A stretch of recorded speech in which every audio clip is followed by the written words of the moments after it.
पंचांग 1 अगस्त से 7 अगस्त 2025। यहाँ 1 अगस्त शुक्रवार श्रावण सुदी अष्टमी से 7 अगस्त गुरुवार श्रावण सुदी त्रयोदशी तक का विस्तृत साप्ताहिक पंचांग प्रस्तुत है।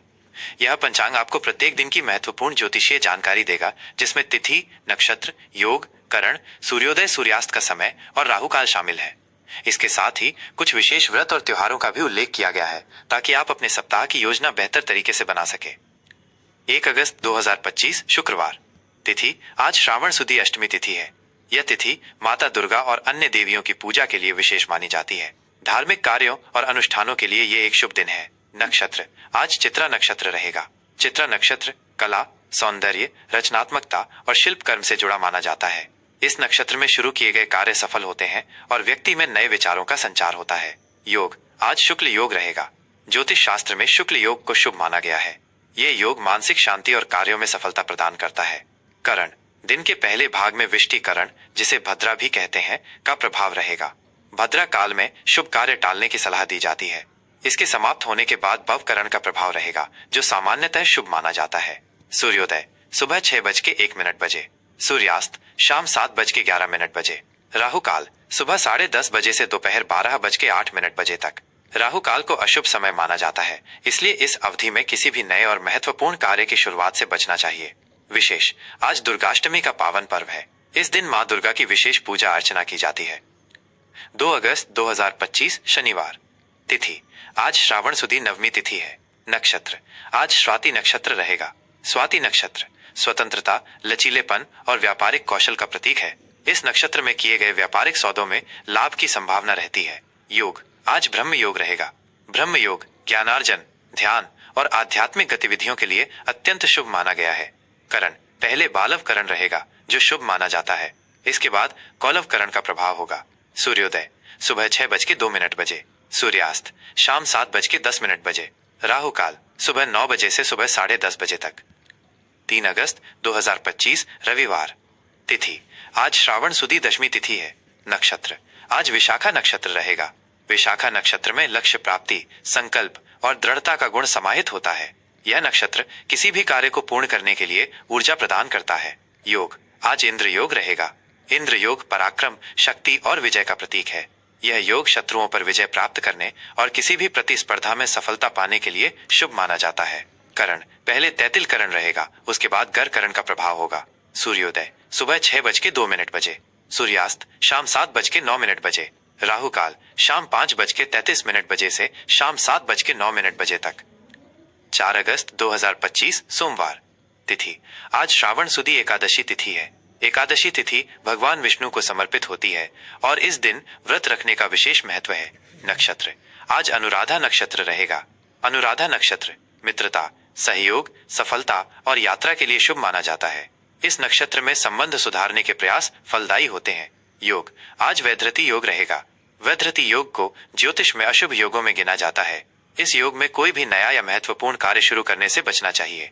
करण पहले वणिज करण रहेगा, जो व्यापारिक कार्यों के लिए उत्तम है।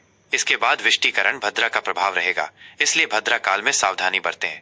सूर्योदय सुबह 6:03 सूर्यास्त शाम 7:08 राहु काल सुबह 7:25 से सुबह 9 बजे तक। विशेष आज पवित्रा एकादशी है। इस दिन भगवान विष्णु की विशेष पूजा और व्रत रखने से पापों का नाश होता है और मनोकामनाएं पूर्ण होती हैं। 5 अगस्त 2025 मंगलवार। तिथि आज श्रावण सुदी द्वादशी तिथि है। नक्षत्र आज ज्येष्ठा नक्षत्र रहेगा। ज्येष्ठा नक्षत्र नेतृत्व, संरक्षण और बड़े भाई बहनों से जुड़े मामलों के लिए महत्वपूर्ण है। यह नक्षत्र अधिकार और प्रभुत्व को दर्शाता है। योग आज विषकुंभ योग रहेगा। विषकुंभ योग भी ज्योतिष में अशुभ माना जाता है। इस योग में विवादों और बाधाओं का सामना करना पड़ सकता है। करण पहले भव करण रहेगा, उसके बाद बालव करण का प्रभाव होगा। सूर्योदय सुबह 6:04 सूर्यास्त शाम 7:07 राहु काल दोपहर 3:57 से शाम 5:32 तक। 6 अगस्त 2025 बुधवार। तिथि आज श्रावण सुदी त्रयोदशी तिथि है। यह तिथि भगवान शिव को समर्पित होती है और प्रदोष व्रत के लिए विशेष मानी जाती है। नक्षत्र आज मूल नक्षत्र रहेगा। मूल नक्षत्र परिवर्तन, अन्वेषण और आध्यात्मिक खोज से जुड़ा है। ये नक्षत्र किसी भी कार्य की जड़ तक जाने की प्रवृत्ति देता है। योग आज प्रीति योग रहेगा। प्रीति योग प्रेम, सद्भाव और प्रसन्नता को दर्शाता है। ये संबंध बनाने और मेल मिलाप के लिए शुभ माना जाता है। करण, पहले कौलव करण रहेगा, उसके बाद तैतिल करण का प्रभाव होगा। सूर्योदय सुबह 6:06 सूर्यास्त शाम 7:06 राहु काल दोपहर 12:08 बजे से दोपहर 1:43 तक। 7 अगस्त 2025 गुरुवार। तिथि आज श्रावण सुदी त्रयोदशी का कुछ भाग रहेगा, जिसके बाद श्रावण सुदी चतुर्दशी तिथि प्रारंभ होगी। नक्षत्र आज पूर्वाषाढ़ा नक्षत्र रहेगा। पूर्वाषाढ़ा नक्षत्र विजय, दृढ़ता और ऊर्जा का प्रतीक है। यह नक्षत्र जल से संबंधित गतिविधियों और कलात्मक कार्यों के लिए शुभ है। योग आज आयुष्मान योग रहेगा। आयुष्मान योग दीर्घायु, अच्छे स्वास्थ्य और सौभाग्य के लिए उत्तम माना जाता है। करण पहले गर करण रहेगा, उसके बाद वणिज करण का प्रभाव होगा। सूर्योदय सुबह 6:05 सूर्यास्त शाम 7:05 राहु काल दोपहर 1:43 से दोपहर 3:19 तक। कुछ महत्वपूर्ण बातें जो ध्यान में रखें, ये पंचांग सामान्य ज्योतिषीय गणनाओं पर आधारित है।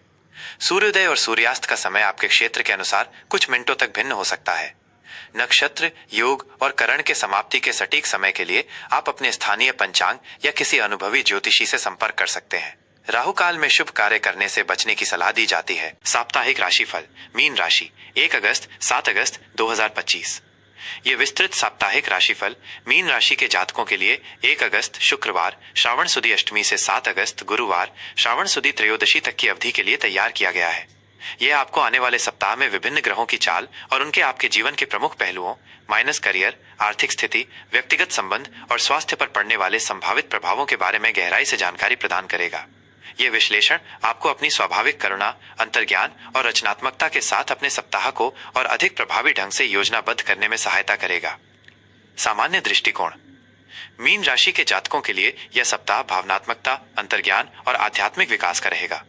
आप अपनी भावनाओं के प्रति अधिक संवेदनशील रहेंगे और दूसरों की ऊर्जा को भी आसानी से महसूस कर पाएंगे। ये समय आत्मचिंतन, रचनात्मक गतिविधियों में संलग्न होने और अपनी आध्यात्मिक यात्रा पर ध्यान केंद्रित करने के लिए अनुकूल है। आपकी कल्पनाशीलता और सहानुभूति चरम पर होंगी।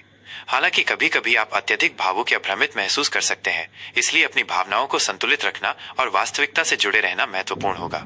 दूसरों की मदद करने की आपकी प्रवृत्ति इस सप्ताह विशेष रूप से मुखर रहेगी। कला, संगीत और रहस्यमय विषयों में आपकी रुचि बढ़ेगी। करियर और व्यवसाय कार्य क्षेत्र में यह सप्ताह रचनात्मकता और अंतर्ज्ञान के माध्यम से सफलता दिलाएगा। आप अपने काम में अधिक कल्पनाशील और प्रेरणादायक महसूस करेंगे। यदि आप कला, लेखन, संगीत, चिकित्सा या परोपकारी क्षेत्रों से जुड़े हैं तो आपको शानदार सफलता मिलेगी। आपकी सहानुभूति और दूसरों की भावनाओं को समझने की क्षमता आपको सहकर्मियों और ग्राहकों के साथ बेहतर संबंध बनाने में मदद करेगी। यह समय नए विचारों को विकसित करने, रचनात्मक परियोजनाओं में भाग लेने या अपने सपनों को साकार करने के लिए अनुकूल है। व्यवसाय से जुड़े जातकों के लिए यह सप्ताह अपने उत्पादों या सेवाओं में एक भावनात्मक या कलात्मक स्पर्श जोड़ने का अवसर ला सकता है। दूसरों के साथ सहयोग करें, लेकिन अपनी सीमाओं का ध्यान रखें। कानूनी या दस्तावेजी कार्यों में सावधानी बरतें। आर्थिक स्थिति आर्थिक मोर्चे पर यह सप्ताह मिले जुले परिणाम देगा। आपकी आय के नियमित स्रोत बने रहेंगे, लेकिन आपको अपने खर्चों पर कड़ी नजर रखने की आवश्यकता होगी, विशेषकर मनोरंजन, कला या दान पर होने वाले खर्चों पर। यह समय अपने वित्त को व्यवस्थित करने और अनावश्यक खर्चों में कटौती करने के लिए अनुकूल है। किसी भी बड़े निवेश से पहले गहन शोध करें और विशेषज्ञों की सलाह लें। आपकी अंतर्ज्ञान आपको सही वित्तीय निर्णय लेने में मदद कर सकता है, लेकिन केवल भावनाओं के आधार पर निर्णय लेने से बचें। उधार दिए हुए पैसे वापस मिलने की संभावना है, जिससे आपकी आर्थिक स्थिति मजबूत होगी। कुल मिलाकर समझदारी और अनुशासन आपको इस सप्ताह अपनी आर्थिक स्थिति को स्थिर रखने में मदद करेगा। रिश्ते और प्रेम व्यक्तिगत संबंधों और प्रेम जीवन के लिए यह सप्ताह गहराई और भावनात्मक जुड़ाव लाने वाला है। पारिवारिक जीवन में आप अपने सदस्यों के साथ अधिक भावनात्मक रूप से जुड़े रहेंगे और उन्हें अपना प्यार और समर्थन देंगे। आप अपने परिवार के साथ शांतिपूर्ण और सुखद समय बिताएंगे। जीवन साथी के साथ आपके संबंध प्यार, समझ और त्याग से भरे रहेंगे। आप एक दूसरे की जरूरतों और भावनाओं को बेहतर ढंग से समझेंगे। प्रेम संबंधों के लिए यह सप्ताह आपके रिश्ते में रोमांस, करुणा और एक मजबूत भावनात्मक बंधन ला सकता है। यदि आप अविवाहित हैं तो आपकी मुलाकात किसी ऐसे व्यक्ति से हो सकती है जो संवेदनशील, आध्यात्मिक और आपकी भावनाओं को समझने वाला हो। दूसरों के प्रति अपनी सहानुभूति दिखाएं, लेकिन अपनी सीमाओं को भी निर्धारित करें। स्वास्थ्य के दृष्टिकोण से यह सप्ताह सामान्यतः अच्छा रहेगा, लेकिन आपको अपने पैरों, लसीका प्रणाली और मानसिक स्वास्थ्य पर विशेष ध्यान देने की आवश्यकता होगी। तनाव या भावनात्मक दबाव के कारण ये समस्याएं उत्पन्न हो सकती हैं। अपने आहार में पौष्टिक और सुपाच्य भोजन शामिल करें और पर्याप्त मात्रा में पानी पिएं। नियमित रूप से व्यायाम करें, विशेषकर वे जो शरीर को डिटॉक्स करने में मदद करते हैं, जैसे योग, तैराकी या हल्की सैर। मानसिक शांति के लिए ध्यान, संगीत या कला जैसी गतिविधियों में संलग्न हो। अपनी नींद पूरी करें और तनाव से बचने का प्रयास करें। किसी भी छोटी मोटी स्वास्थ्य समस्या को नजरअंदाज न करें और आवश्यकता पड़ने पर चिकित्सकीय सलाह लें। शुभ रंग और अंक। शुभ रंग इस सप्ताह आपके लिए समुद्री हरा, बैंगनी, लेवेंडर और नीला रंग विशेष रूप से शुभ रहेंगे। ये रंग आपको शांत, रचनात्मक और आध्यात्मिक महसूस कराने में मदद करेंगे। शुभ अंक आपके लिए 3, 7, 12 और 21 जैसे अंक शुभ साबित हो सकते हैं। ये अंक आपके जीवन में प्रेरणा, ज्ञान और सौभाग्य लाएंगे। सुझाव और उपाय। अंतर्ज्ञान पर भरोसा। अपनी अंतरात्मा की आवाज सुने, लेकिन व्यावहारिकता का भी ध्यान रखें। सृजनात्मकता। अपनी रचनात्मक ऊर्जा को व्यक्त करने के लिए कला, संगीत या लेखन में संलग्न रहें। बृहस्पति और नेपच्यून देव की उपासना। गुरुवार को भगवान विष्णु की पूजा करें और ऐं ग्रां ग्रीम ग्रौं सह गुरुवे नमः मंत्र का जाप करें। यह आपके भाग्य और ज्ञान में वृद्धि करेगा। सीमाएं निर्धारित करें। दूसरों की मदद करने के साथ साथ अपनी ऊर्जा और संसाधनों का ध्यान रखें। आध्यात्मिक विकास। ध्यान, प्रार्थना या प्रकृति में समय बिताकर अपनी आध्यात्मिक यात्रा पर ध्यान केंद्रित करें। नकारात्मकता से बचें। नकारात्मक लोगों या स्थितियों से दूर रहें जो आपकी ऊर्जा को कम कर सकते हैं। कृपया ध्यान दें, ये एक सामान्य साप्ताहिक राशिफल है जो ग्रहों की सामान्य स्थिति और उनके गोचर पर आधारित है। आपकी व्यक्तिगत जन्म कुंडली में ग्रहों की विशिष्ट स्थिति और दशा के अनुसार इन प्रभावों में भिन्नता आ सकती है। अधिक सटीक और व्यक्तिगत मार्गदर्शन के लिए आपको किसी अनुभवी और विश्वसनीय ज्योतिषी से परामर्श करने की सलाह दी जाती है।